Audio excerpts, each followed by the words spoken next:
Hello everybody. आज हम LLB के फर्स्ट सेमेस्टर के सेकंड पेपर कॉन्ट्रैक्ट पे टॉपिक पढ़ेंगे। संविदा के उन्मोचन यानी डिस्चार्ज ऑफ कॉन्ट्रैक्ट के बारे में कुछ जानते हैं।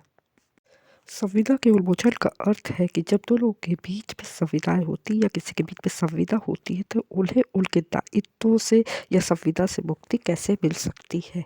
संविदा का उन्मोचन हम 4 प्रकार से कर सकते हैं। संविदा पालन द्वारा पूर्ण हो गई हो, दूसरा संविदा पालन असंभव हो करना, तीसरा करार द्वारा उन्मोचन कर दिया गया हो, जैसे नया करार बना दिया गया, उनका निराशन कर दिया हो, परिवर्तन कर दिया हो उस करार पे। चौथा है संविदा भंग कर दी जाए तब भी हमारा संविदाओं से उन्मोचन हो जाएगा। संविदा उन्मोचित करने के पहले तरीके संविदा के पालन का एक उदाहरण हम समझते हैं कि संविदा का पालन नहीं हो तो कैसे उन्मोचित होगी। एक उदाहरण में एक का अमुक कीमत पर अमुक दिन खा के लिए एक रंग चित्र बनाने का वचन देता है, लेकिन का वचन पूरा करने से पहले ही मर जाता है तो संविदा के प्रतिनिधियों द्वारा ये प्रवर्तित नहीं कराई जा सकती है। इस प्रकार से उसकी संविदा का उन्मोचन हो जाता है। अब संविदा उन्मोचित करने के दूसरे तरीके संविदा पालन असंभव होने के कारण कैसे संविदा उन्मोचित होती है। धारा 56 के अकॉर्डिंग एक उदाहरण देखते हैं। का और खा ने आपस में विवाह करने के लिए संविदा की।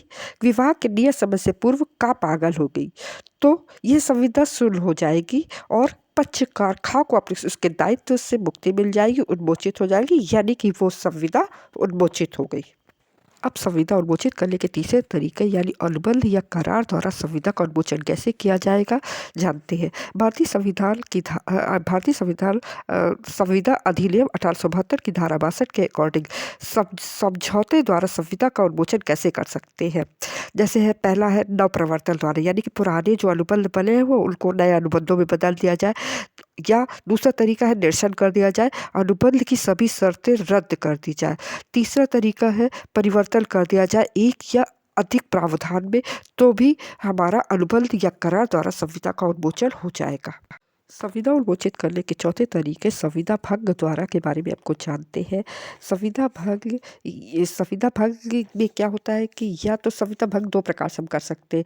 पहले पूर्वकालिक यानी समय से पहले ही तोड़ दे या पालन के समय ही भंग कर दे, तो जिससे कि ना तो संविदा पालन का कोई आशय रहता है ना सिर्फ संविदा से आबद्ध रहता है। इस प्रकार से उसका संविदा का उन्मोचन हो जाता, संविदा डिस्चार्ज हो जाती है।